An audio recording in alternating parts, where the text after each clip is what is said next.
नमो अरिहन्ताणं नमो सिद्धाणं नमो आयर्याणं नमो उवज्जायाणं नमो लोये सव्वसाहूणं एસો પંચનમુક્કારો સવ્વ પાવપ્પનાસનો મંગલાણમ ચ સવ્વેસિમ પડમમ હોઈ મંગલમ. આપણો આ શ્રાવિકા સ્પેશિયલ ક્લાસમાં આપણે જોઈ રહ્યા છીએ કે માસિક ધર્મના પાલનની મહત્તા શું રહેલી છે. તો તેમાં એક વાત સમજવા જેવી છે કે આપણને પ્રભુની આજ્ઞાનું પાલન કરવું તે જરૂરી છે.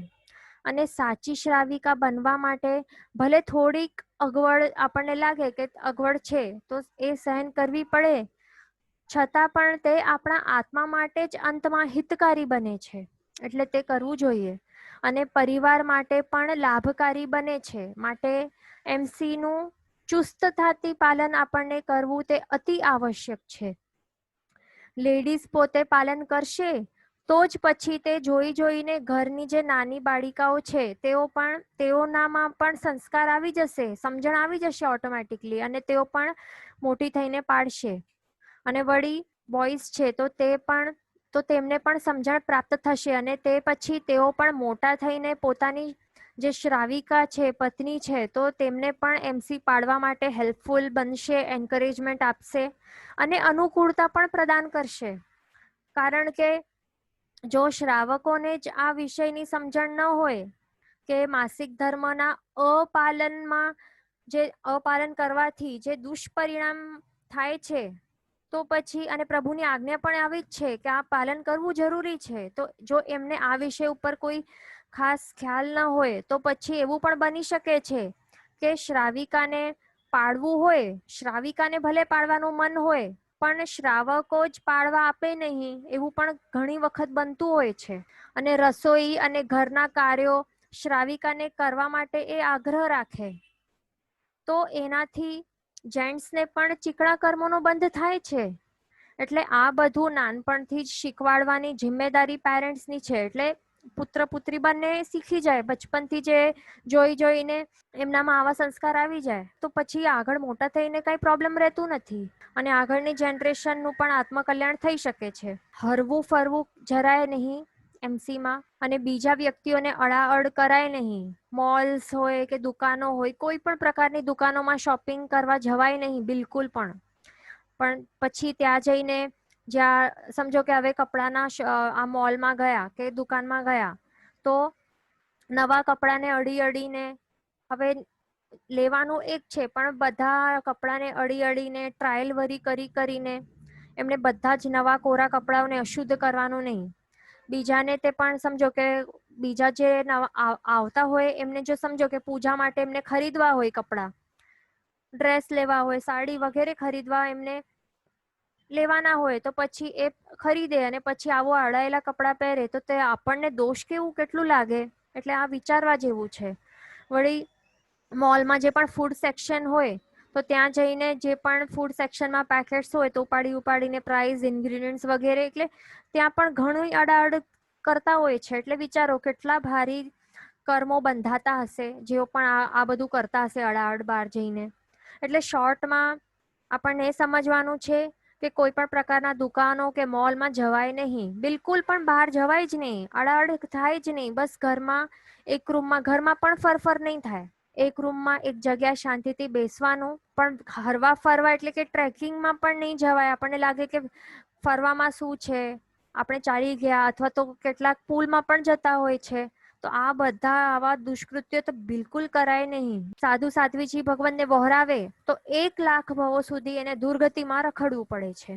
પછી તે સ્ત્રીનું મુખ જોવાથી એક આંબિલનું પ્રાયશ્ચિત આવે છે અને તેમની સાથે વાતચીત કરવાથી 5 આંબિલનું પ્રાયશ્ચિત આવે છે.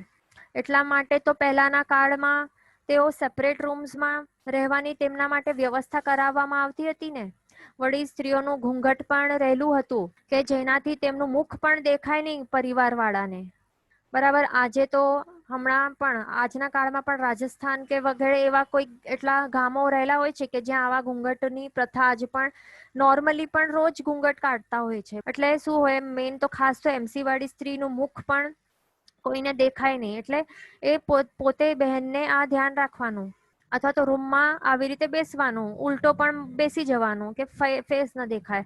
એટલે નાની નાના પ્રકારની એવી સાવધાનીઓ રાખી શકાય છે. પછી આગળ એમસી વાળી સ્ત્રીને કિચનમાં તો શું પણ મુખ્ય ઘરમાં પણ રહેવાનું ન હતું, તો પછી એમસી વાળી સ્ત્રીઓને બધા માટે રસોઈ બનાવવાની વાત જ ક્યાં આવે? આ બધું જો પાલન કરાય નહીં તો પછી શાસ્ત્રકાર ભગવાન શું કહે છે કે ધીમે ધીમે ઘરમાંથી લક્ષ્મી જાય છે, સ્વાસ્થ્ય જાય છે, રોગો આવે છે, બાળકોમાં પણ જ્ઞાન ઓછું એમને ચડે છે, મંદબુદ્ધિપણું આવે છે, અને એમ તો ગાઢ જ્ઞાનાવર્ણ્ય કર્મોનો બંધ તો થાય જ છે, પણ અંતરાય કર્મો, નીચ ગોત્ર કર્મો, એવા બધા પ્રકારના કર્મોનું, પાપ કર્મોનું બંધ થાય છે. જો સમજો કે એ એમસી વાળી બહેન જો પાડતી ન હોય અને એને કિચનમાં બનાવવાનું જ છે, બનાવવું જ પડે છે, એવું જો સિચ્યુએશન હોય તો પછી 3 દિવસ સુધી લિમિટેડ જેટલી પણ વસ્તુઓ હોય, ખાદ્ય પદાર્થો જેટલા પણ યુઝ કરવા હોય,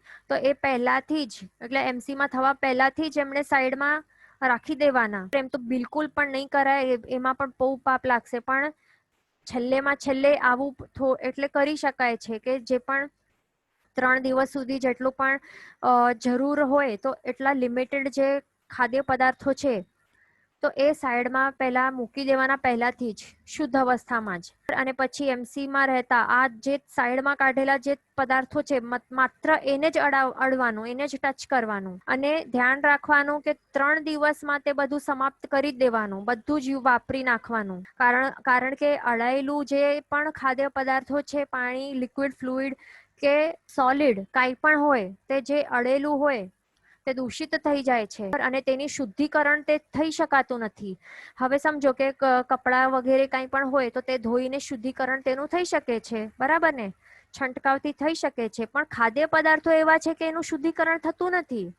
માટે સ્ત્રી ભલે શુદ્ધ થઈ જાય છે, એટલે 3 દિવસ પછી એ સ્નાન કર્યા પછી એ શુદ્ધ થઈ જાય છે, કપડાં વગેરે ધોઈ કાઢે છે, બધું શુદ્ધિકરણ થઈ જાય છે, છંટકાવ વગેરે જે પણ ધાતુ ને મેટલ્સ ને ટચ કરે છે તો બધું શુદ્ધિકરણ થઈ જાય છે, પણ ખાદ્ય પદાર્થોનું થતું નથી. એટલે લેડી ભલે શુદ્ધ થઈ જાય છે, પણ ખાદ્ય પદાર્થો જે પણ એ અડ્યા છે એમણે, એ શુદ્ધિકરણ એનું થતું નથી. એટલે તે પછી પણ વાપરી નહીં શકાય ને એ ખાદ્ય પદાર્થોને વહોરાવી પણ નહીં શકાય ગુરુ ભગવંતોને. તે ખાસ ધ્યાન રાખવાનું છે. એટલા માટે જો અડવાનું, જો એવું એકદમ એવા સિચ્યુએશન હોય, સર્કમસ્ટાન્સીસ હોય કે અડ્યા સિવાય બીજું કોઈ ઓપ્શન નથી, તો માત્ર લિમિટેડ પદાર્થો જે સાઈડમાં મુકાયેલા હોય પહેલાથી જ, માત્ર એને અડવાના અને એને આખા વાપરી દેવાના, અને તે પછી અડાયેલી વસ્તુઓને પછી પરઠવી દેવાની, કાંઈ પણ કરવાનું, પણ તે વપરાશમાં લાવવાનું નહીં, અને તેનાથી રસોઈ બનાવીને ગુરુ ભગવંતોને બિલકુલ વહોરાવવું નહીં. તે ખાસ ધ્યાન રાખવાનું. કારણ કે એ જે ભોજન હોય છે તે કેવું થઈ જાય છે, અશુભ પૂતગલથી યુક્ત થઈ જાય છે, મેનોટોક્સિન સહિત થઈ જાય છે. તો આવું ભોજન જે પણ પરિવારવાળા પણ જો વાપરે કે બીજા કોઈ પણ વાપરે તો એના દુષ્પરિણામોની અસર એમને અવશ્ય થાય છે. એટલે એ ધ્યાન રાખવાનું. હવે બીજી વાત આપણે કરી, હવે કે જે પણ નેપકિન્સ વપરાતા હોય છે તો તે પછી જો બહાર એ ફેંકવામાં આવે તો પછી કહેવાય છે કે એના ઉપરથી સર્પ જેવા પ્રાણીઓ ઉપરથી જો પસાર થઈ જાય તો પછી તેઓ આંધળા થઈ જાય છે. તેઓ આપ બધા ઘણા જણોએ સાંભળ્યું હશે, એટલે એવી સંભાવના રહેલી હોય છે. એટલે ફેંકવાનું હોય તો પછી આ સાવધાનીઓ રાખવાની જરૂરી છે. શું સાવધાની? કે એ જે પણ બહારથી લાવેલા જે પણ સેનેટરી નેપકિન્સ અગર જો વાપરતા હોય તો એ ધોવું પડે, અને ધોયા પછી સુકાવ્યા બાદ એને ફેંકવું જરૂરી છે. પણ હવે વિચારો કે એ સુકાય કેવી રીતે? એ કાંઈ સૂકવાના નથી. એટલા જ માટે કાપડ વાપરવું જોઈએ. એમ જ ફેંકવાનું પણ જોખમી છે બીજા પ્રાણીઓ માટે, કારણ કે સાયન્ટિસ્ટો દ્વારા પણ પ્રૂફ થયું છે કે જે ઉંદર છે, રેટ્સ, રોડેન્ટ્સ વગેરે જે પણ છે, જો એનું ભક્ષણ કરી દે તો તેઓ મૃત્યુ પામે છે. કારણ કે તેમાં એવા ઝેરી તત્વો રહેલા હોય છે, ટોક્સિન્સ વગેરે રહેલા હોય છે. એટલા માટે તો કરવાનું શું પછી? જે એમ તો કાપડ જ વાપરવાનું, અને તે વાપર્યા બાદ ધોઈને શું કરવાનું? જે પણ પાણી છે તો તેને નિર્જીવ તડકાવાળી ભૂમિ છે તો તેમાં છૂટો છૂટો પલટવાનો હોય છે. આવું વિધાન હોય છે આપણામાં કે જેથી 48 મિનિટ્સ થતા પહેલા જ તે સુકાઈ જાય. પણ જો આવું ન કરતા હોઈએ પણ બાથરૂમમાં જ ગટરમાંથી તે પાસ ઓન થઈ જાય તો ત્યાંથી તે સુકાય નહીં. અહીંયા જો આપને ફોટોમાં દેખાય છે કે બધું બાથરૂમનું પાણી કેવી રીતે ભેગો થાય છે આ સુઅર પાઇપ દ્વારા. આવી રીતે બધું ભેગું થાય છે તો તે સૂકવાનું ક્યાંથી હવે? અસંખ્ય સમૂર્છિમ પંચેન્દ્રિય જીવોની ઉત્પત્તિ તો થાય છે, સમૂર્છિમ જીવોની ઉત્પત્તિ તો થાય છે અને તેમના જન્મ મરણની પરંપરા પણ ચાલુ થઈ જાય છે. બધું જ પાપ આપણને લાગવાનું છે, લાગ્યા કરવાનું છે.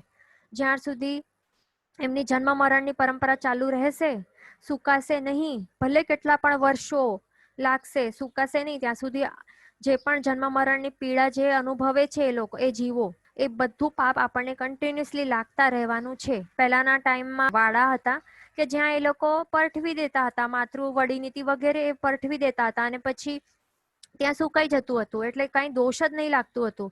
પણ હમણાં જો બહાર ફેંકવામાં આવે કે બાથરૂમમાંથી જાય તો આટલા બધા પાપો આપણને હમણાંના કાળમાં લાગે છે. અને ધ્યાન રાખવાનું કે એમ જ જો બહાર ફેંકી દેવામાં આવે તો પછી શું થાય છે?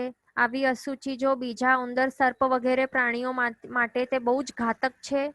માટે આપણને ખૂબ જ સાવધાની રાખવી જરૂરી છે અને કાપડ યુઝ કરવાનું અને તેને ધોઈને સુકવ્યા બાદ તે રીયુઝ કરી શકાય છે. એટલે એ ધ્યાન રાખવાનું. પછી આગળ બીજી સાવધાનીઓ શું રાખવાની છે તે આપણે જોઈશું કે કયા મટીરિયલ સ્પર્શ કરે તો ચાલે અને કયા સ્પર્શ કરવા ન જોઈએ. હવે કોટન, સુતરાઉ જે પણ કોઈ મટીરિયલ્સ હોય તો તેને સ્પર્શવો ન જોઈએ. અહીંયા જે આપણને લેફ્ટમાં દેખાય છે તે કોટન કપડો છે તો આવા પ્રકારના એ સ્પર્શવા ન જોઈએ. પણ કપડા કેવા ચાલે? રેશમના જે બનેલા હોય, અહીંયા રાઈટમાં જે દેખાય છે તે રેશમના હોય કે અથવા તો ઊનના હોય તો તે ચાલે છે. તો કેમ? કારણ કે જે રેશમનું કાપડ છે તો તે કે અથવા ઊનનું હોય તો તે કાપડ જલ્દીથી ગંદકી પકડતો નથી, એટલે કે નેગેટિવ ઓરાને અબ્સોર્બ જ કરતો નથી. એટલે તે પહેરીને રહેતા, જો પહેરેલું સમજો આપણે રેશમી કપડું પહેરેલું છે તો રેશમી કાપડ જો ભૂલથી ક્યાંક ફર્નિચરને અડાઈ પણ જાય ને તો પણ એટલી અડાઅડ નહીં થાય એટલા પ્રમાણમાં. પછી પાણીથી છંટકાવથી એ શુદ્ધ થઈ જાય છે, બરાબર? એટલે પાણીનો છંટકાવ પણ કેવી રીતે કરવાનું તેનું પણ વાત આવે છે, તેની પણ વિધાન છે કે હવે જે આભૂષણો હોય ને ગોલ્ડના, કે ગોલ્ડની વીંટી હોય કે ચેઇન વગેરે હોય તો એને પાણીમાં નાખવાનું અને એ પાણી જે હોય છે ને તો પછી એ પાણી શુદ્ધ થઈ જાય છે. આવા શુદ્ધ ઉત્તમ દ્રવ્યો જે હોય છે તો તેના સંયોગમાં રહેલું જે પાણી છે તો તે પણ શુદ્ધ કહેવાય છે. તો આવા પાણીથી છંટકાવ કરવાનું હોય છે. જે પણ એટલે અડાયેલી ચીજ હોય છે તો એ ફરીથી એવી રીતે શુદ્ધ થઈ શકે છે આવા પ્રકારના પાણીનો છંટકાવ દ્વારા. હવે બીજી વાત, ઘરમાં જો બહુ નાના બાળકો હોય, 2 વર્ષના, 3 વર્ષના, તો એમને સમજણ ન હોય તો પછી શું કરવાનું? બીજા કોઈ વ્યક્તિ હોય ઘરના તો એમને સંભાળવું જોઈએ. 3 દિવસ સુધી એમને સંભાળવું જોઈએ. પણ જો બાળકો રમતમાં આવી જતા હોય છે અને એ સ્ત્રીને અડી દે છે ભૂલથી તો પછી શું કરવાનું?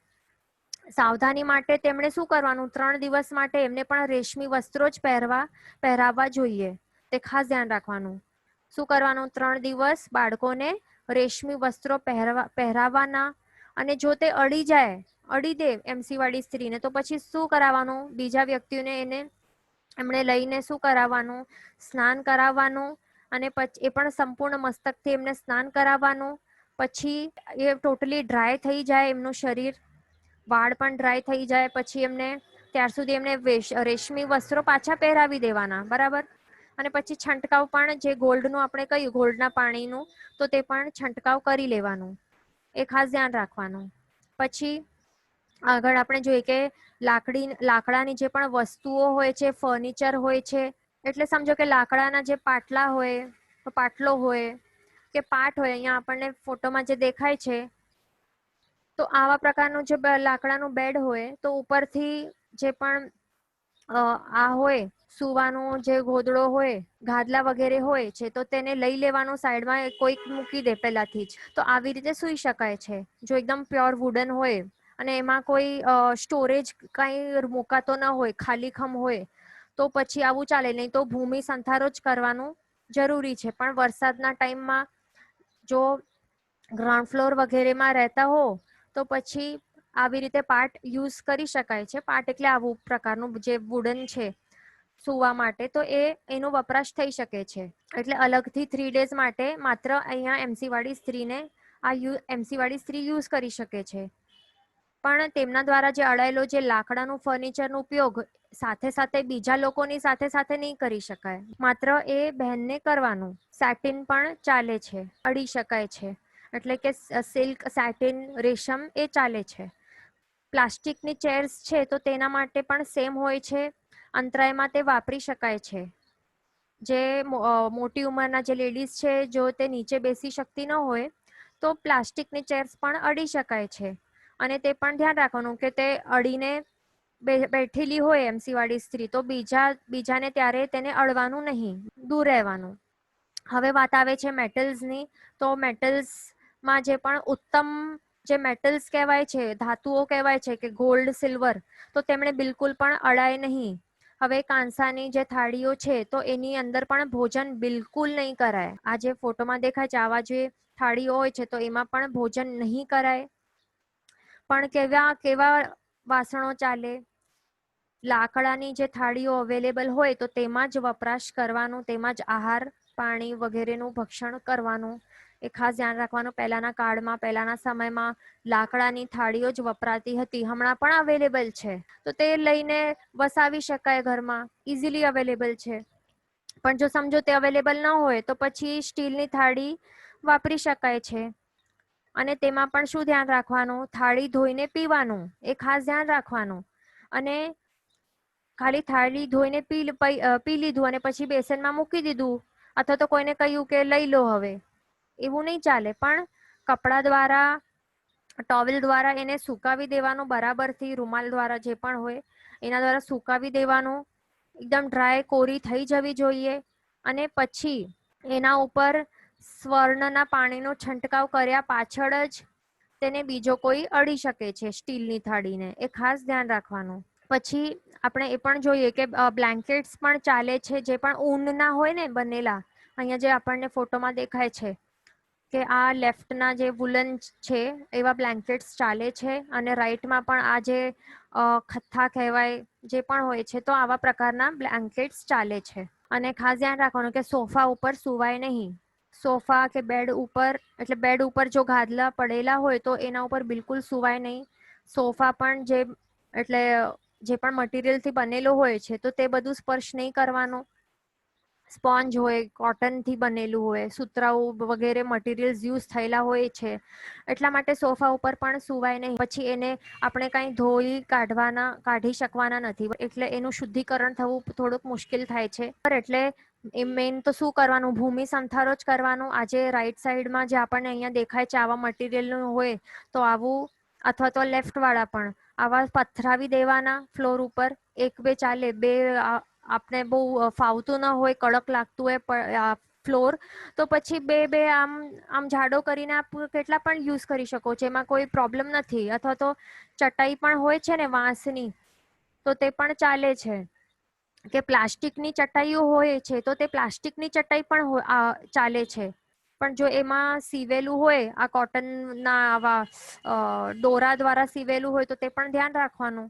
એવું હોય સુતરાઉ જે પણ કોટનના દોરાથી સીવેલું હોય, વાંસની કે પ્લાસ્ટિકની જે પણ ચટાઈઓ હોય છે તો તે પણ અવોઇડ કરવાની. પછી નાયલોનથી સીવેલી હોય, નાયલોનના દોરાથી, તો તે ચાલી શકે છે. નહીં તો શું કરવાનું? આ બેસ્ટ છે. અહીંયા જે આપણે, અથવા તો પ્લાસ્ટિકના દોરાથી પણ સેવેલી આવે છે હમણાંના ટાઈમમાં, તે ફટાફટ ફાટતી નથી, એટલા માટે પ્લાસ્ટિકના દોરા પણ એવા યુઝ થાય છે, ફાઈબર વગેરે, તો એ ચાલે છે.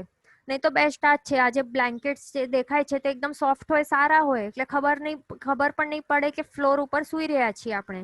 એટલે આવા પ્રકારના આવી રીતે ભૂમિ સંથારો કરવાનું. નહીં તો વરસાદના સિઝનમાં પાટ ઉપર, એટલે કે જે વુડન બેડ હોય, લાકડું હોય, તો એના ઉપર સૂઈ શકાય છે. અહીંયા ક્વેશ્ચન છે કે લાકડાના બેડ પર આફ્ટર 4 days બીજા સૂઈ શકે? તો છંટકાવ કરવાનું ગોલ્ડનું જે પાણી છે એના દ્વારા છંટકાવ કરવાનું, પછી સૂઈ બીજા વાપરી શકે છે, એમાં કોઈ વાંધો નથી. પછી આગળ વાત આવે છે કે માસિક ધર્મવાળી બહેનને સ્નાન કરવું કે નહીં. એટલે 3 દિવસો જે એના રહેલા છે તો એ 3 દિવસો દરમિયાન એને સ્નાન કરવાનું કે નહીં. તો હવે એમણે સ્નાન કરવું ન જોઈએ. કેમ? કારણ કે બધું અડાયેલું પાણી છે તો એ ક્યાં જશે? આપણે જોયું ને, એ તો ગટરમાં જવાનું છે બાથરૂમમાંથી અને આવી રીતે ભેગો થશે. તો આ બધું જ પાણી અડાઈ જશે અને ત્યાં એ સુકવવાનું નથી.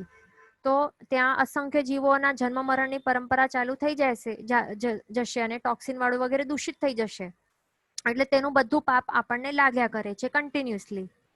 આપણું મૃત્યુ પણ થઈ જશે એક વાર, પણ આ જે પાણી છે એમાં જે જીવોની ઉત્પત્તિ થઈ ગઈ છે તો એ ક્યારે એ બંધ સાયકલ થશે એનું ખબર નથી. આપણું મૃત્યુ એક વખત થઈ પણ જશે, પણ એની જન્મ મરણની પરંપરા પણ ચાલુ રહેલી હશે. એટલે કન્ટિન્યુઅસલી આપણને પાપ લાગતું જ હશે બીજા ભાવોમાં પણ. એટલે એ ધ્યાન રાખવાનું છે. એટલે 3 દિવસો માટે અવોઇડ કરવાનું સ્નાન કરવાનું. એમ પણ શાસ્ત્રકાર ભગવાન તો શું કહે છે કે સ્નાન પણ કયા પ્રયોજનથી કરવું જોઈએ આપણને?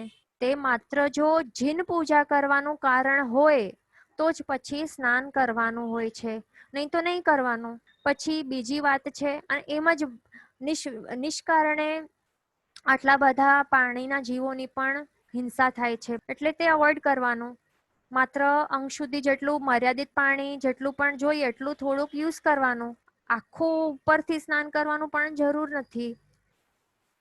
અહીંયા ક્વેશ્ચન છે કે હેર ઓઇલી હોય તો ચાલે તો નહીં ચાલે. હેર ઓઇલી હોય તો પછી અડાઅડની સંભાવના વધારે રહેલી હોય છે. એટલે આપણને ખબર પડે કે હવે આપણા આ તારીખો આવવાની છે તો પહેલાથી જ વાળ ધોઈ લેવાના. ઓઇલી માથું ત્યારે રાખવાનું નહીં પહેલાથી જ. એટલે આ બધી નાની નાની સાવધાનીઓ છે તે આપણને ખાસ જાગૃત રહીને આપણને એ ધ્યાન રાખવાની. બીજી વાત કે અંતરાયવાળી બહેનને તો શું, આપણ બધાને જ સ્નાન કે માતૃ કે વડીનીતિ કર્યા બાદ બહાર નિર્જીવ ભૂમિમાં પરટવું અનિવાર્ય છે, કે જેનાથી તે ફટાફટ 48 મિનિટ્સ પહેલા જ સુકાઈ જાય અને જીવોત્પત્તિ થાય નહીં. પણ મુંબઈમાં તે પોસિબલ ન થતું હોય, પણ છતાં જે પૌષધ કરતા હોય છે તો તે કરતા હોય છે આ બધું પાલન. જે કેટલાક જે વ્રતધારી હોય છે તેઓ પણ આવા પ્રકારના જો વ્રત લીધેલા હોય તો એ પણ કરતા હોય છે. પણ જે એમસી વાળી બહેનને વોશરૂમ યુઝ કરવું પડે છે, સમજો પોસિબલ થતું નથી તો શું કરવા? એમણે એટલે વોશરૂમ બાથરૂમ યુઝ કરવું જ પડે છે. તો પછી શું કરવાનું? એમણે બરાબર એને સુકાવી દેવાનું તે અનિવાર્ય છે. જો સમજો ઘરમાં એક જ બાથરૂમ રહેલું હોય તો પછી શું કરશો? એક જ બાથરૂમ હોય તો પછી શું કરવાનું? પછી એમસી વાળી બહેન એ યુઝ કરી દે ને પછી એને આખો જે ફટ્ટો હોય છે તો એના દ્વારા આખો બાથરૂમ સુકાવ એકદમ કોરો કરી દેવું આવશ્યક છે. ભીનાશ જરા પણ રહેવી નહીં જોઈએ. કારણ કે અડાયેલું પાણી જો ત્યાં જ પડેલું રહેશે અને બીજો વ્યક્તિ એના બાદ જશે તો અડાઅડ થઈ જાય છે. પછી કઈ મિનિંગ રહેતું નથી. અડાઅડ થઈ જાય છે. જે પણ બકેટ ત્યાં અડાયેલા બકેટ કે પાણી કે મગ જે પણ અડીને જો પડેલા હોય તો બધું અડાઅડ થઈ જાય છે. તો પછી કઈ મિનિંગ રહેતું નથી. એટલે પોતાના માટે અલગ બકેટનો પ્રયોગ યુઝ કરવાનો. એટલે એ બધું ધ્યાન રાખવાનું અને આખો કોરો કરીને ડ્રાય કરીને જ પછી નીકળવાનું. પછી ઘરમાં જો 2 બાથરૂમ રહેલા હોય ને તો એકદમ ઉત્તમ છે, એકદમ બેસ્ટ છે. અલગ જ હોવું જોઈએ એમ તો જે એમસી વાળી સ્ત્રીઓ માટે. એટલે 2 બાથરૂમ તો હોવા જોઈએ, એ જરૂરી છે. જો હવે નાનકડું સ્પેસ હોય તો આવી રીતે કંઈક આપ એક બાથરૂમ હોય અને એક ટોયલેટ રહેલો હોય ઘરમાં તો એવી રીતે કરી શકો છો કે બાથરૂમમાં જ હજી એક ટોયલેટ આમ નખાવી શકો છો. વેસ્ટર્ન ટોયલેટ આવું કંઈક કરી શકો છો કે હવે પછી 2 થઈ જાય ને. તો આવી રીતે આવા પ્રકારની વ્યવસ્થા પણ આપ કરી શકો છો. એટલે એ વિચારવાનું. કારણ કે 2 બાથરૂમ રહેલા હોય તો કંઈ પછી પ્રોબ્લેમ જ ન થાય.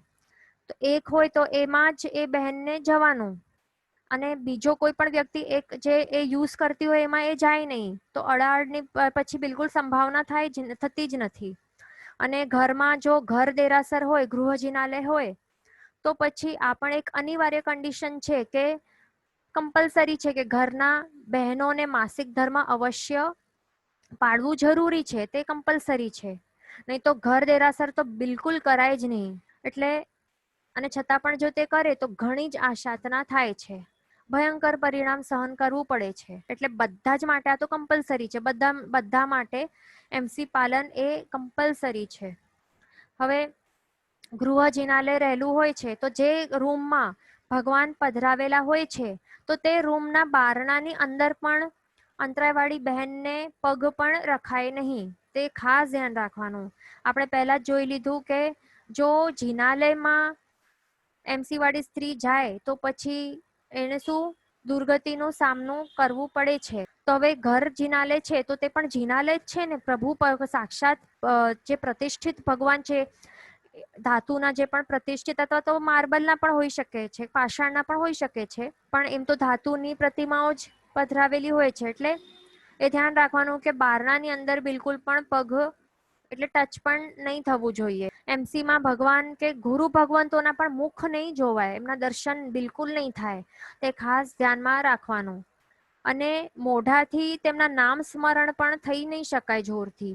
એટલે મેન તો કાંઈ જ બોલવાનું જ નથી મોઢાથી, કાંઈ સાદી વાતચીત પણ કરવાની નથી. આપણે સાદું બોલબોલ કરતા રહીશું ને તો પછી આપણે ગાઢ જ્ઞાનાવર્ણ્ય કર્મોનું બંધ થશે. પછી ઠાણાંક સૂત્રમાં શું આવે છે કે 72 કલાક સુધી બરાબર એમસી નું પાલન કરવું આવશ્યક છે. એટલે એ કેલ્ક્યુલેટ કરી લેવાના એ કલાકો, અને તેના બાદ 72 hours થઈ ગયા બાદ એટલે કે ચોથા દિવસે સ્નાન કરવા જવાનું. અને બધા જ કપડાં જે પણ હવે સમજો કે આપણે સુતરાઉ એટલે કે કોટનના કપડામાં જ આપણે એમસીમાં થઈ ગયા તો પછી શું કરવાનું? એટલે એ પણ એટલે જે પણ કપડાં રહેલા હોય છે, સુતરાઉ કપડાં હોય, નેપકિન હોય, ટોવલ હોય, કાંઈ પણ કપડાં જે પણ અડાયેલા હોય, જે પણ પહેરેલા હોય, હવે રેશમી પણ હોય તો તે બધા ધોઈ લેવાના અને બધાને જ સુકાવવા માટે મૂકી દેવાના સાઈડમાં. અને પછી વાળ પણ એટલે મસ્તકથી ધોવાના, વાળો પણ ધોવાના. અને અંગ શુદ્ધિ કર્યા બાદ આવી રીતે સ્નાન કર્યા બાદ શું પહેરવાના? નવા રેશમી વસ્ત્રો જ પહેરવાના. રેશમી જે નાઇટીઓ વગેરે અવેલેબલ હોય છે તો તે જ પહેરવાનું. અને ભીના વાળ જે હોય છે, તો તે બરાબર સુકાવી દેવાના. એ બધા એકદમ ડ્રાય થઈ જાય, પ્રોપરલી એકદમ પરફેક્ટલી ડ્રાય થઈ જાય પછી શું કરવાનું?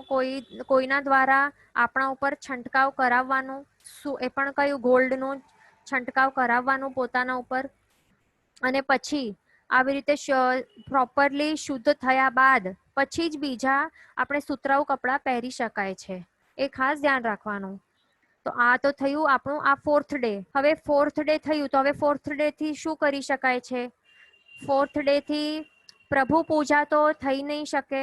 4th ડે ના દિવસે 4th ડે હોય છે એ દિવસે પ્રભુ પૂજા તો નહીં થાય ઓબ્વિયસલી, પણ પ્રભુ દર્શન ન થાય, પ્રતિક્રમણ પણ કરાય નહીં. એટલે જિનાલયમાં જવાય નહીં અને પ્રતિક્રમણ પણ કરાય નહીં, પણ ઘરમાં અડી શકાય છે, ઘરના કાર્યો કરી શકાય છે 4th ડે માં. પછી 4th ડે વીતી ગયો, હવે આવ્યો 5th ડે. તો 5th ડે આવતા આપણે જિનાલયમાં પ્રભુ દર્શન કરવા માટે જઈ શકીએ છીએ. એ પણ પ્રોપરલી અંગ શુદ્ધિ કર્યા બાદ, સ્નાન કર્યા બાદ આપણે પ્રભુ દર્શન કરવા માટે જઈ શકીએ છીએ. પ્રભુની અગ્ર પૂજા કરી શકીએ છીએ. અગ્ર પૂજા એટલે શું? ધૂપ દીપ, અક્ષત નૈવેદ્ય, ફળ, ચામર, દર્પણ વગેરે આપણે એ દ્વારા અગ્ર પૂજા કરી શકીએ છીએ, પણ અંગ પૂજા અલાઉડ નથી હજી પણ. અને ભાવ પૂજા આપણે કરી શકીએ છીએ. અને વળી પ્રતિક્રમણ પણ કરી શકાય છે, સામાયિક પણ કરી શકાય છે 5th ડે ઓનવર્ડ્સ. પણ હજી પૂજા હજી પણ કરી નથી શકાતી. એટલે કઈ? અંગ પૂજા. પ્રભુના અંગને સ્પર્શીને જે પૂજા કરાય છે તો તેને અંગ પૂજા કહેવાય છે.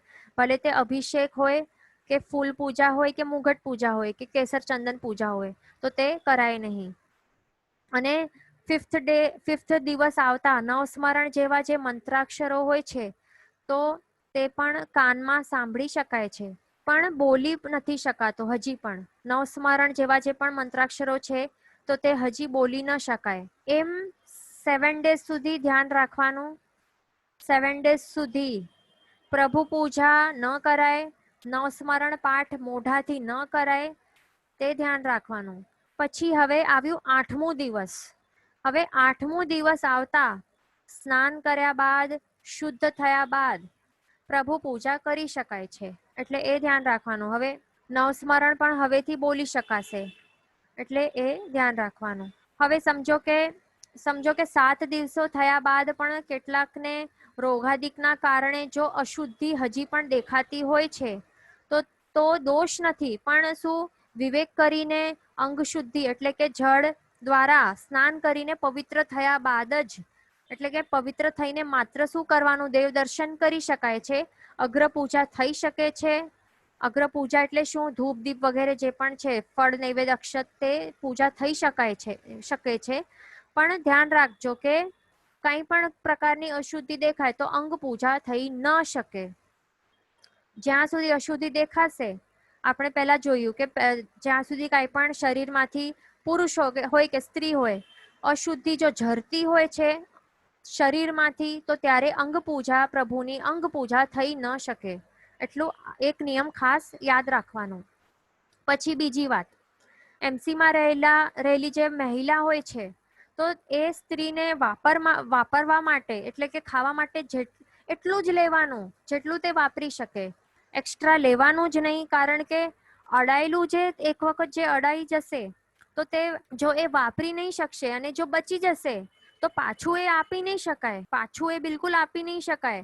તે બધું વાપરવું જ પડે છે. એટલે કડી પત્તા જો આવી જાય, મરચા આવી જાય તો તે પહેલાથી જ જે પારીસા વાળાને ધ્યાન રાખવાનું કે બધું આપવાનું નહીં, પણ જો આવી જાય તો તે વાપરી લેવાના. કડી પત્તા, મરચા બધો વાપરી લેવાનું. અડાયેલું જે પણ હોય ને તે ક્યારે પણ ફેંકવાનું નહીં, એ ધ્યાન રાખવાનું. હવે કેળો પણ જો વાપરવું હોય તો પહેલાથી જે છિલકા લેવાનું જ નહીં, છિલકો. એટલે આવા નાના નાના પ્રકારની સાવધાનીઓ આપણને રાખવાની. હવે એઠું ભોજન જો એમસી વાળી બહેન બીજા કોઈને વપરાવે તો આપણને ખ્યાલ છે કે 12 ભવ સુધી દુર્ગતિના દુઃખો વેઠવા પડે છે. એટલે ઢોરને જો ખવડાવવામાં આવે એઠું ભોજન, એમસી વાળી મહિલાનો એઠું ભોજન, તો એને 12 ભવો સુધી દુર્ગતિમાં રખડવું પડે છે, દુઃખ વેઠવા પડે છે. એટલે એઠા કે અડાયેલા ભોજન પાણી પાછા પણ આપી શકાતા નથી, પણ ફેંકવાનું પણ નથી.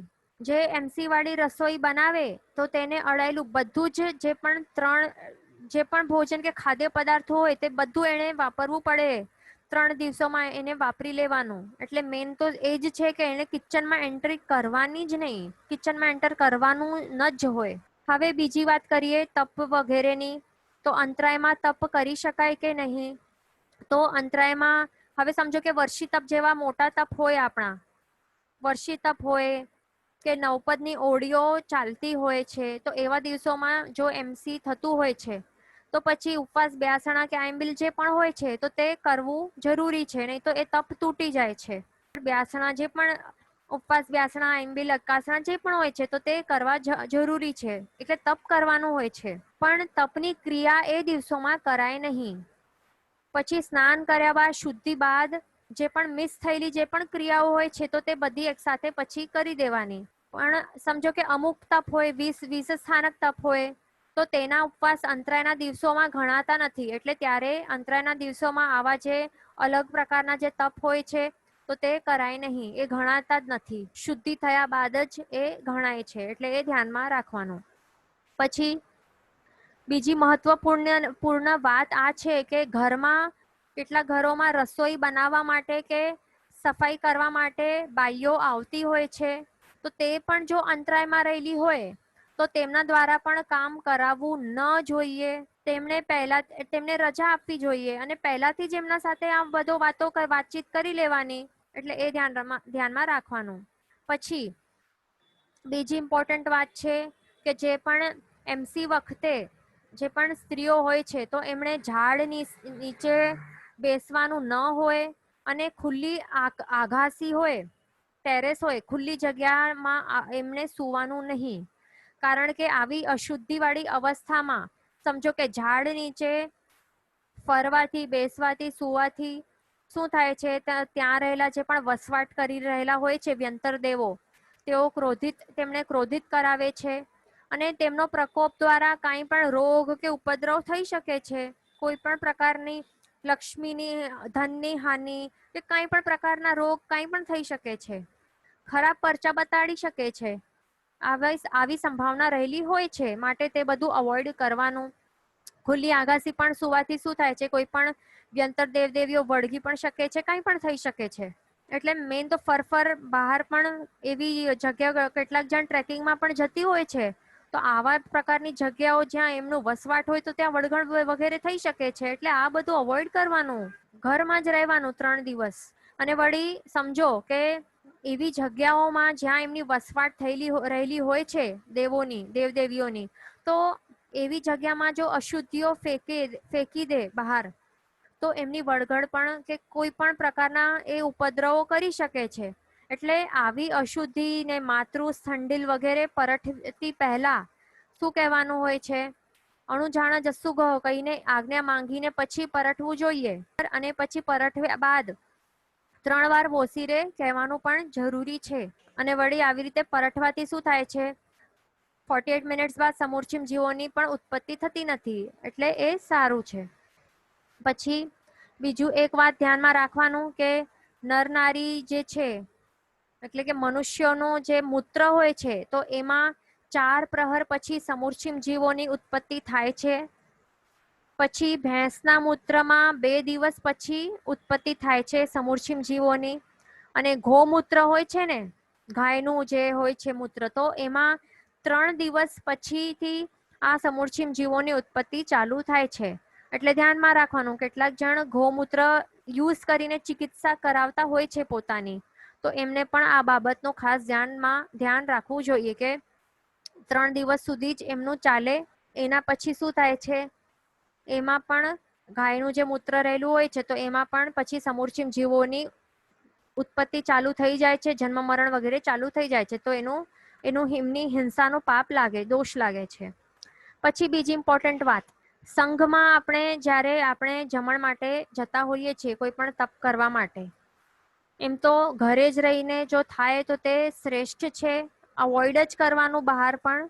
એમસી વાળી જે પણ મહિલા હોય છે, તો એમને અવોઇડ જ કરવાનું.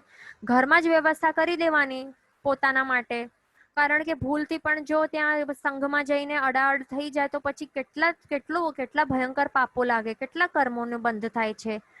એટલે અવોઇડ જ કરવાનું.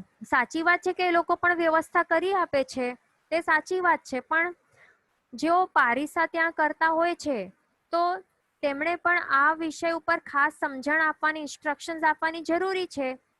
કારણ કે પારીસો કરતી વખતે એમસી વાળી બહેનોની થાળીમાં જે થાળી છે, અડાયેલી થાળી છે, એમાં કંઈક આહાર પડેલું હોય, તો જે પારીસા કરતા હોય છે, તો કેટલી વખત થાય છે આવું કે ચમચા દ્વારા એ લોકો અડાઅડ કરી દેતા હોય છે. અજ્ઞાનતાના કારણે થઈ જાય છે આવું. વેટર્સ વગેરે પણ હોય છે, અથવા તો જેન્ટ્સ પણ હોઈ શકે, શ્રાવકો પણ હોઈ શકે છે, બાળકો પણ હોઈ શકે છે.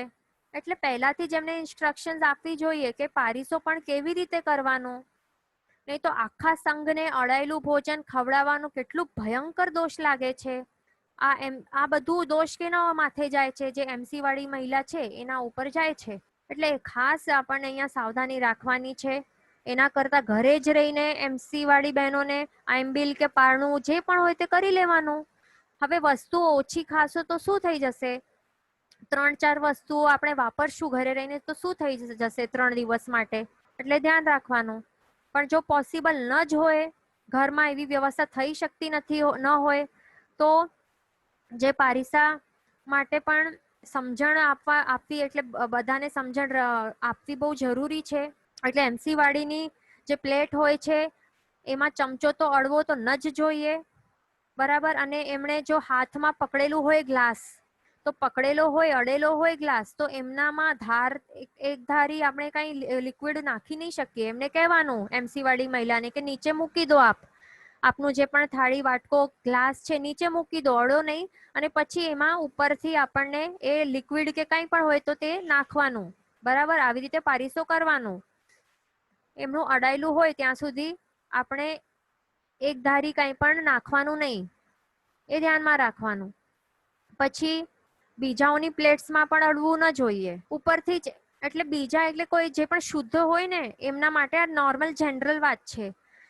માત્ર એમસી વાળીઓની પ્લેટ્સમાં અડવું ન જોઈએ એવું નથી, પણ પારીસા જે પણ કરે ને એમને આવી જ આદત રાખવાની કે ઉપરથી એ પારીસા કરે. નહીં તો એઠું થવાની સંભાવના કેટલી રહેલી હોય છે, બધું પાપ લાગે. હવે શાસ્ત્રકાર ભગવંત કહે છે કે બીજાને પોતાનું એઠું ખવડાવવાથી છઠનું પ્રાયશ્ચિત આવે છે. એકબીજાને પણ અપાય નહીં કે મારું રહી ગયું છે નથી ખવાતું, તો થાળીમાંથી અહીંયા ત્યાં બધું ટ્રાન્સફર થતું હોય છે, તો તે બિલકુલ ચાલે નહીં. કેટલાક ઘરમાં પણ એટલે તપ ન હોય છતાં પણ ઘરમાં રહીને પણ એઠું ખાતા હોય, બહુ નોર્મલ છે આ. ફ્રેન્ડ્સમાં પણ જઈને એઠું ખાતા હોય તો એઠા એક પ્લેટમાંથી, અથવા તો કોલ્ડ ડ્રિંક પીએ, બધા 4 જણ સીપ લે એકમાંથી જ, આવું બધું કરતા હોય છે. કેક, હા વળી જે બર્થડે પાર્ટીઓ હોય તો ત્યાં શું કરે, એક કેકનું સ્લાઇસ હોય કટિંગ કરે અને એક કેકમાંથી એકમાંથી જ 4 જણ ખાય. તો આવું બધું બિલકુલ નહીં ચાલે. એટલે ઘરવાળા સભ્યોને પણ આપસમાં એકબીજાનું એઠું ખવડાવવાથી છઠનું પ્રાયશ્ચિત આવે છે. એટલે ખૂબ જ ધ્યાન રાખવાનું. અને બીજાનું એઠું ખાવાથી એમની જે પણ જે ખરાબ મનોવૃત્તિ છે તે આ બધું આપણા ઉપર અસર કરે છે. તો અન્યની તો આપણે એઠું તો ખાવું તો ન જ જોઈએ, પણ ઘરવાળાનું પણ એઠું ખાવું નહીં. છઠનું પ્રાયશ્ચિત આવે છે તો તે ખાસ ધ્યાનમાં રાખવાનું. પછી બીજું, જ્યારે પારિસા કરતા આવતા હોય ને, એ જનરલ, અહીંયા આ જનરલ છે કે જે પણ આપણે બેઠા હોઈએ ને લાઈનમાં, તો એઠા હાથથી બિલકુલ લેવાનું નહીં. આપણે જોયું હશે કે ઘણા જણની આવી આદત રહેલી હોય છે કે ડાયરેક્ટ રાઈટ જે એઠું હાથ હોય છે એમાંથી ડાયરેક્ટ લઈ લેતા હોય છે. રોટલી વગેરે ચેક કરે, ઠંડી ગરમ શું છે અહીંયા ત્યાં આગળ પાછળ ચેક કરે, અને પછી નહીં ગમે તો પાછી મૂકી દે, અથવા તો થાળીમાં નાખે અને પછી લાગે કે નહીં જોઈએ, પછી થાળીમાંથી પાછું એ મૂકતા હોય. બિલકુલ નહીં ચાલે બધું. હાથ તો અડવાનું જ ન હોય, માત્ર ચમચાથી અડવાનું. જે પણ, અને એ પણ જે પારિસા કરતા હોય છે તો એ લોકો જ આ ચમચા વગેરે દ્વારા એ પારિસા કરી શકે, અથવા તો હાથથી, બરાબર ધોયેલા શુદ્ધ હાથથી એ પારિસા કરી શકે. પણ જે ભોજન કરતા હોય એમણે એઠો હાથ રાઈટ હોય કે લેફ્ટ હાથ પણ મૂકવાનું નહીં અંદર થાળીમાં. એક બહુ જ ખરાબ આદત છે, એ બધું અવોઇડ કરવાનું. પછી બીજી વાત, આપણે આપણા ટોપિક ઉપર આવી જઈએ કે એમસી વાળી બહેનને પાણી અડવાનું નહીં. જે પણ માટલા કે ઘડાઓ જે મૂકેલા હોય ઘરમાં, કે ખાદ્ય પદાર્થો, તે કાંઈ પણ અડાય નહીં. એ ખાસ ધ્યાન રાખવાનું. એટલે આજથી આ બધાને આ પોઈન્ટ્સ આચરણમાં બધાને લાવવાના છે. અને પોતાના જે પુત્ર છે, પુત્રીઓ છે, એમને બધાને આવા સારા સંસ્કારો આપવાના છે. અને મેન તો પુત્રોને પણ નાનપણથી જ, પુત્ર ને પુત્રી બંનેને નાનપણથી, પુત્રીઓને તે શીખવાડતા જ હોય છે બેઝિક ભોજન કેવી રીતે, પણ પુત્રોને પણ, બોયઝને પણ, નાના બોયઝને પણ બેઝિક ભોજન કેવી રીતે બનાવવાનું, મેન સિમ્પલ કેવી રીતે બનાવવાનું તે શીખવાડવું જરૂરી છે. અને આપણે પોતે જ ફોલો કરશું તો તે જોઈને તે પણ ઓટોમેટિકલી ફોલો કરશે. એટલે એમને કાંઈ અલગથી શીખવાડવાની પણ જરૂર પડશે નહીં, એ ઓટોમેટિકલી ફોલો કરશે. એમનામાં પણ આવા સારા સંસ્કાર આવશે. એટલે આગળ જઈને એ પણ, આપણે પણ અને એ લોકો પણ પ્રભુએ બતાવેલી જે પણ આજ્ઞાઓ છે તો તે પાલન કરશે. એમાં સ્વનું અને પરનું બંનેનું બધાનું હિત છે. એ ક્વેશ્ચન છે કે ચાંદી સોનાની થાળીમાં કેમ નહીં ખાવાનું? કારણ કે આવા પ્રકારના જે ઉત્તમ દ્રવ્યો ગણાય છે એટલા માટે તેમને અડાય નહીં. પછી બીજું question, why do we follow this just for 72 hours? Okay, તો કારણ છે કે શરીરની અત્યંત અશુચિમય અવસ્થા રહેલી હોય છે આ ટાઈમમાં, 72 hours. અશુભ પૂતગલો ઘણા જ પ્રમાણમાં સતત વિખરાતા હોય છે બોડીમાંથી, શરીરમાંથી, આજુબાજુના વાતાવરણમાં. પણ 72 hours થયા બાદ, સ્નાન કર્યા બાદ, આ બોડીમાં જે પણ ટોક્સિન્સ વગેરે આટલા પ્રમાણમાં રિલીઝ કરવાનું જે પ્રોસેસ છે તે ઓછું થઈ જાય છે. 4th ડેમાં ઓછું હોય છે, પણ 5th અને 6th ડેમાં એ બંધ પણ થઈ જાય છે. છતાં પણ આંખોથી ન દેખાય એવી અશુચિ રહેલી એટલે સંભાવના હોઈ શકે છે. એટલા માટે સંપૂર્ણ 7 days સુધી પૂજા કરવાની મનાઈ કરેલી છે. નહીં તો આપણા જ પોતાના જ લોસ છે ને. આપણે આ જો બધું નિગ્લેક્ટ કરશું, ઉપેક્ષા કરશું, તો પછી આપણા જ પોતાના ચીકણા કર્મોનું બંધ થશે. એટલા જ માટે આ ચુસ્તતાપૂર્વક પાળવું જરૂરી છે. અને જો વહેલું થઈ જતું હોય તો 1-2 દિવસ વહેલી જ પૂજા કરવાની બંધ કરી દેવાની. એટલે એ સાવધાની રાખવાની. અને દર્શન કરવા માટે જઈ શકાય, પણ જઈને પછી ફટાફટ નીકળી જવાનું પછી. એટલે એ ધ્યાન રાખવાનું. પછી બીજું ક્વેશ્ચન છે કે from 4th 5th day can we do માળા? તો આપણે 4th ડે થી જ આપણે માળા એટલે કે નવકાર મંત્ર ગણી શકીએ છીએ, પણ હાથથી ગણવાનું 4th ડે. અને 5th ડે થી માળા હોય છે તો માળા લઈને ગણી શકાય છે. પછી બીજું ક્વેશ્ચન છે કે સાંજે કે રાત્રે અંતરાય થાય તો તે પ્રથમ દિવસ ગણાય કે નહીં? તો હવે તે સમય બરાબર નોટ કરી દેવાનું, જે ટાઈમ છે ઘડિયાળમાં જોઈ લેવાનું, સમય નોટ કરવાનો, પછી ત્યાંથી 72 hours કેલ્ક્યુલેટ કરવાનો. એ છાણંક સૂત્રમાં આવે છે 72 hours પ્રોપરલી આપણને સાઈડમાં રહેવું જરૂરી છે. પણ હવે 72 hours ક્યારે પૂરા થશે? રાત્રિએ જ પૂરા થશે ને, કારણ કે રાત્રિમાં સ્ટાર્ટ થયું તો રાત્રે પૂરા થશે 72 hours. તો પછી ત્યારે સ્નાન કરવાનું કે નહીં? હવે એવું પ્રશ્ન આવી શકે છે. તો રાત્રે સ્નાન કરવાથી અતિચાર લાગે છે, માટે શું કરવાનું? સૂઈ જવાનું. એવી જ રીતે બીજા દિવસે સવારમાં ઉઠીને સ્નાન કરી લેવાનું. બીજું ક્વેશ્ચન છે કે 5 દિવસ પછી પૂજા કરાય એમ લખ્યું છે. 5 દિવસ પછી પૂજા નહીં, આપણને 7 દિવસ પછી પૂજા કરવાનું. હમણાંના કાળમાં શું છે, મેજોરિટીના શરીરો એવા થઈ ગયા છે કે આ અશુચિમય દિવસો લાંબા ખેંચાઈ જતા હોય છે, માટે 7 દિવસો સુધી પૂજા ન કરવાનું હમણાં પ્રચલિત થયું છે ઘણા સમયથી. એટલે આપણને ભલે એમ લાગે કે શુદ્ધિ થઈ ગઈ છે 5 ડેઝમાં, છતાં પણ 6-7 ડે આપણને કરવાનું નહીં. હમણાંના કાળ પૂજા કરવાની નહીં. પછી બીજું ક્વેશ્ચન છે કે મોબાઈલમાં વોલપેપરમાં ભગવાનનું ફોટો રાખવું. ઓકે, તો હવે રાખવું હોય તો રાખી શકાય, પણ પછી ધ્યાન રાખવાનું કે આશાતના બિલકુલ નહીં થાય. પછી તે ધ્યાન રાખવું જરૂરી છે. ટોયલેટમાં મોબાઈલને લઈ ન જવાય, એમસીમાં પણ સ્પર્શ નહીં કરાય, પછી જમતા પણ એ મોબાઈલને અડાય નહીં. પછી જીન્સ કે પેન્ટમાં પણ આપણે નાખીએ તો ક્યાં હોય એ પોઝિશન, ક્યાં હોય? નાભીની નીચે આવી જાય ને, નાભીના નીચેના ભાગમાં એ મોબાઈલ રહેલું હોય છે, અથવા તો પાછળના પોકેટમાં. તો કેવી રીતે મુકાય પછી પ્રભુનો જ્યાં ફોટોઝ હોય? તો નાભીથી નીચે તો નહીં આવે ને, ચાલે નહીં ને, આશાત ના થાય ને ભગવાનની. એટલે એ બધું ધ્યાન રાખવાનું. પછી એટલે એમસીમાં તો ટચ કરવાનું જ નહીં બિલકુલ પણ. એમસીમાં મોબાઈલને તો સ્પર્શ કરાય જ નહીં, એ બધું ધ્યાન રાખવાનું. પછી બીજું ક્વેશ્ચન આવે છે કે હેર વોશ 72 hours વીત્યા બાદ કરાય છે. કેટલાક જણ પહેલા સ્નાન કરી લે છે 72 hours થયા પહેલા જ, તે ચાલે નહીં.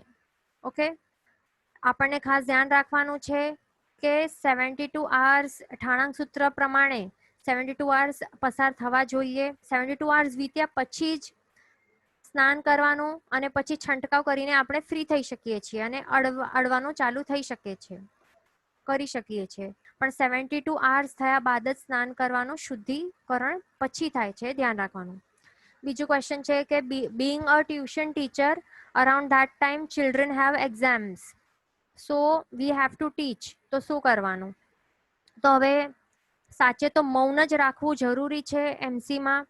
જેમ આપણે સાંભળ્યું છે ને કે જમતી વખતે બોલવાનું નહીં, અને તો જ્ઞાનાવર્ણ્ય કર્મનું બંધ થાય છે, અથવા તો સ્થંડિલ કે માતૃ જતી વખતે પણ મૌન કરવાનું હોય છે, મૌનમાં રહેવાનું. અને એ ટાઈમમાં પુસ્તકોને અડવાનું નહીં હોય, ને તો જ્ઞાનાવર્ણ્ય કર્મનું ગાઢ બંધ થાય છે. તો તેવી જ રીતે એમસીમાં પણ અતિ અશુદ્ધ અવસ્થા રહેલી હોય છે, તો ત્યારે પુસ્તકો તો અડાય નહીં, પણ મૌનમાં જ રહેવું જોઈએ, અને શીખવાડવું પણ નહીં કોઈને પણ. નહીં તો આપણા જ ગાઢ જ્ઞાનાવર્ણ્ય કર્મનો બંધ થશે ને, આપણે લોસમાં જશું. એટલે શું કરવાનું? પહેલા જ આપણને એક્સ્ટ્રા ક્લાસ લઈ લેવાના પહેલાથી જ, અથવા તો વધારે 3 દિવસનું હોમવર્ક પહેલાથી જ આપી રાખવાનું. એટલે તે અવોઇડ કરવાનું, પોતાના માટે જ લાભકારી છે. હવે ફોરેનમાં કેવું હોય છે, જે ઓફિસીસ હોય છે ને, તો એમાં ફર્સ્ટ ડે એ લીવ આપે છે, અને જો એમને અંતરાયના બાકીના 2 દિવસોમાં પણ એમને જો ફાવતું ન હોય ને, એટલે કે કંઈ સ્ટમક પેઇન વગેરે કંઈ પણ થતું હોય, પ્રોબ્લેમ થતું હોય છે, તો એના માટે પણ એમના ત્યાં એટલે ફોરેનમાં આવું રહેલું હોય છે, ઓપ્શનલ હોય છે કે આપને જો ન ફાવતું હોય તો ન આવો. એવી રીતે પણ આપણા ઇન્ડિયામાં જ આવા પ્રકારનું નિયમ બરાબર લાગુ કરતા નથી બધી જગ્યાઓમાં. એ પ્રોબ્લેમ છે ઇન્ડિયામાં.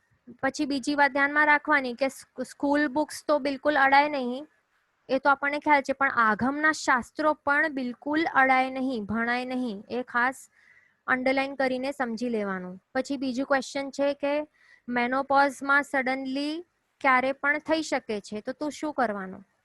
તો હવે સાવધાની રાખવાની જરૂરી છે. હવે કેટલાકને 15 દિવસે પણ થવાની પોસિબિલિટી થઈ જાય છે, બરાબર ને? તો આપણને એક અંદાજો આવી જાય છે કે આવું થાય છે, તો પછી 1-2 દિવસે પહેલાથી જ આપણને પ્રભુની અંગ પૂજા ત્યાગ કરવાનું, અંગ પૂજા નહીં કરવાનું. પણ દર્શન એટલે શુદ્ધ અવસ્થામાં દર્શન કરીને ભાવ પૂજા કરી શકાય છે અને ફટાફટ પછી નીકળી જવાનું. એટલે થોડીક સાવધાનીઓ આપણને રાખવી જરૂરી છે. પછી બીજું ક્વેશ્ચન છે કે ટેમ્પલના સરાઉન્ડિંગ્સમાં ઊભા રહી શકાય?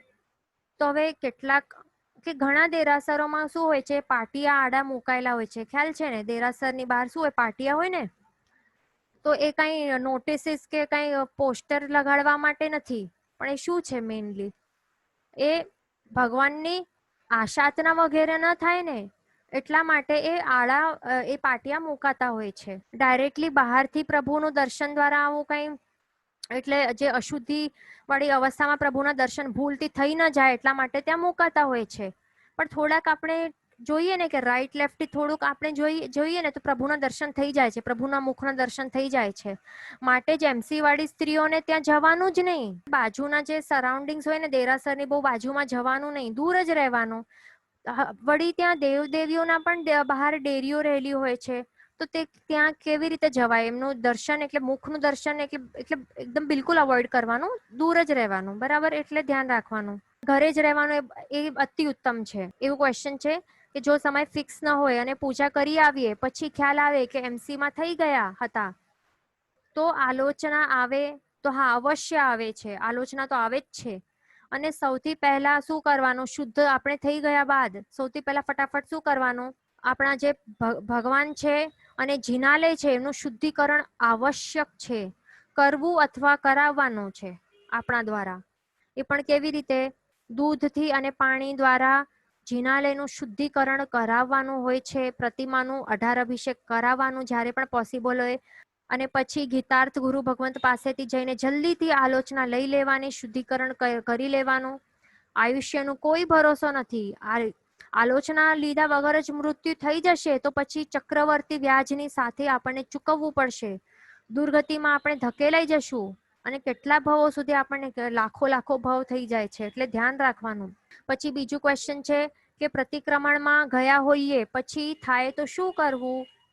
તો બધા જ જે પ્રતિક્રમણમાં આપણે જે પણ વાપરાયેલા જે ઉપકરણો હોય છે, જે પણ આપણે યુઝ કર્યા હોય ને, તે બધા ધોઈ નાખવાના અને સુકાવી દેવાના. અને પછી યાદથી ગુરુ ભગવંતને કહેવાનું કે મારા દ્વારા આટલા જણને અડાઈ ગયું હતું, પ્રતિક્રમણના સૂત્રો બોલાઈ ગયા હતા અજાણતે. તો એ બધી આલોચના આપણને કંઈ પણ છુપાવ્યા વગર, માયા કર્યા વગર બધી આલોચના લઈ લેવાની. અહીંયા ક્વેશ્ચન છે કે જે ઓફિસ જતા હોય તો એમને શું કરવું? હોલિડે તો મળે નહીં એવરી મંથ.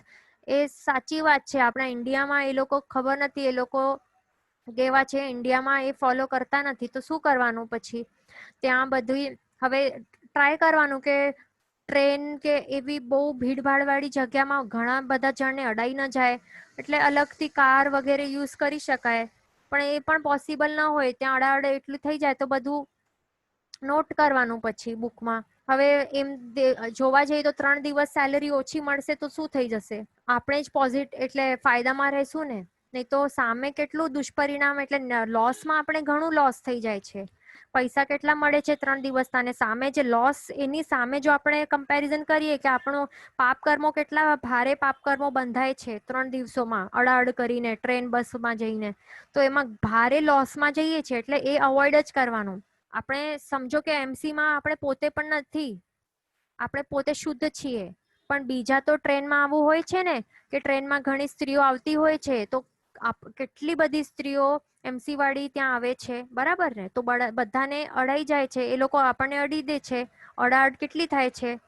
નોર્મલ આપણે પોતે શુદ્ધ છીએ તો પણ. તો ઘરે આવીને બિલકુલ અડાઅડ કરવાની નહીં, પણ શું કરવાનું? સીધા બાથરૂમમાં જવાનું, આખો મસ્તકે સ્નાન કરવાનું, કપડા સાઈડમાં મૂકી દેવાના અને શુદ્ધ કપડા પહેરીને પછી ઘરમાં અડાઅડ કરવાની. બીજું ક્વેશ્ચન છે કે સાધુ ભગવંતોને મોઢું નહીં દેખાડવાનું, કેમ?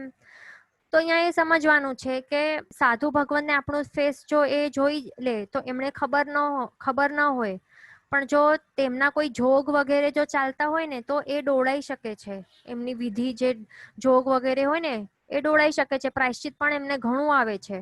પણ સાધ્વીજી ભગવંત પાસે મોઢું આપણને આપણું ઢાંકેલું જોવું જોઈએ. પહેલાની પ્રથા કેવી હતી આપણે જોઈને કે ઘૂંઘટ વગેરે યુઝ કરતા હતા. તો એમ સાધ્વીજી ભગવંતને તો શું કોઈ ઘરના વ્યક્તિઓને પણ આપણું મોઢું જો દેખાઈ જાય તો એના કારણથી એક આંબિલનું પ્રાયશ્ચિત એ લોકોને આવે છે. એટલા માટે પહેલાની ઘૂંઘટની પ્રથા એ લાભકારી હતી. બરાબર. અથવા તો રૂમમાં અલગ છૂટો રહીને રહેવાનું કે કોઈને દેખાય નહીં, ઉલટો બેસી જવાનું, તો એ સારું હોય. જીન વચન વિરુદ્ધ બોલાયું હોય તો મિચ્છામિ દુક્કડમ સર્વમંગલ માંગલ્યમ સર્વ કલ્યાણ કારણમ પ્રધાનમ સર્વ ધર્માણમ જૈનમ જયતિ શાસનમ. પ્રણામ.